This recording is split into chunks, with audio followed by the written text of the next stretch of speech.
संबलपुर नामक गांव में माधव नाम का एक आदमी अपनी पत्नी और 3 बेटियों के साथ में रहा करता था। वो चाट और गुपचुप का ठेला लगाया करता और उसी से उसके घर का गुजारा चला करता। उसकी तीनों बेटियों के नाम थे सीमा, निधि और सविता।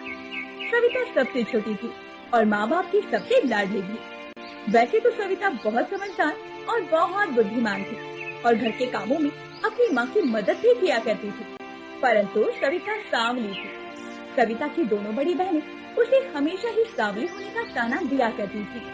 ऐसे ही एक दिन सविता की माँ ने अपनी बेटियों के पास आकर कहा, अरे सीमा और निधि, सविता को देखो तो जरा, वो मेरे साथ हमेशा ही घर के कामों में मदद करती है और तुम दोनों हो कि सारा दिन बैठी रहती हो, जरा कुछ काम भी कर लिया करो। माँ, सविता ठीक ही तो करती है। अरे उसे तो आपके साथ बस काम ही करना चाहिए और वो धूप में जाकर काली तो हो ही नहीं सकती, क्योंकि वो तो पहले से ही काली है। हाँ माँ, सीमा दीदी ठीक ही कहती है। यदि हमने इसकी तरह बर्तन मारने शुरू किए तो हमारे हाथ काली हो जाएंगे और यदि धूप में जाकर पानी लाना शुरू कर दिया तो हम खुद काली हो जाएंगे। आप तो बस सविता से ही काम करवाया करो, हमसे नहीं। बेकार में हमारी रंगत पर फर्क पड़ गया तो नुकसान आप ही का होगा जब हमारी शादी कराने में दिक्कत आएगी। ऐसा कहकर दोनों बहनें वहाँ से चली जाती हैं।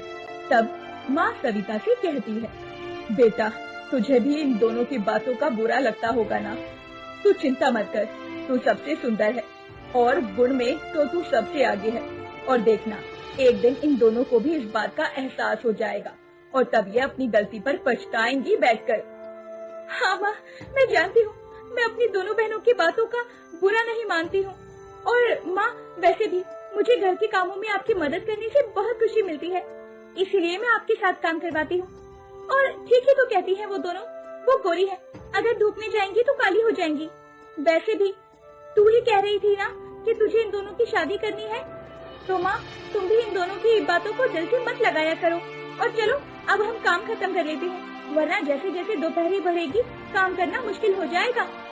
और इस तरह सविता कभी भी अपनी दोनों बहनों की बातों पर ध्यान नहीं देती थी और हमेशा अपनी माँ के साथ कामों में लगी रहती। ऐसे ही सब कुछ ठीक चल रहा था, परंतु एक दिन माधव अपना ठेला बंद करके वापस घर आ रहा था। तभी रास्ते में उसका एक ट्रक से एक्सीडेंट हो जाता है और मौके पर ही उसकी मौत हो जाती है। माधव की मौत की खबर सुनकर उसकी पत्नी के सर पर दुखों का आसमान टूट पड़ता है। नहीं नहीं, आप हमें छोड़कर नहीं जा सकते, मेरे साथ साथ 3 बेटियों की जिम्मेदारी भी आप पर है। नहीं, आप ऐसे कैसे जा सकते हैं? मेरी नहीं तो अपनी 3 बेटियों के बारे में तो सोचते। माँ, पिताजी जा चुके हैं और जाने वाले कभी वापस नहीं आते, लेकिन हम तीनों है ना माँ, तुझे संभालने के लिए, तू चिंता मत कर माँ। वो सभी मिलकर अपने पिता का अंतिम संस्कार करते हैं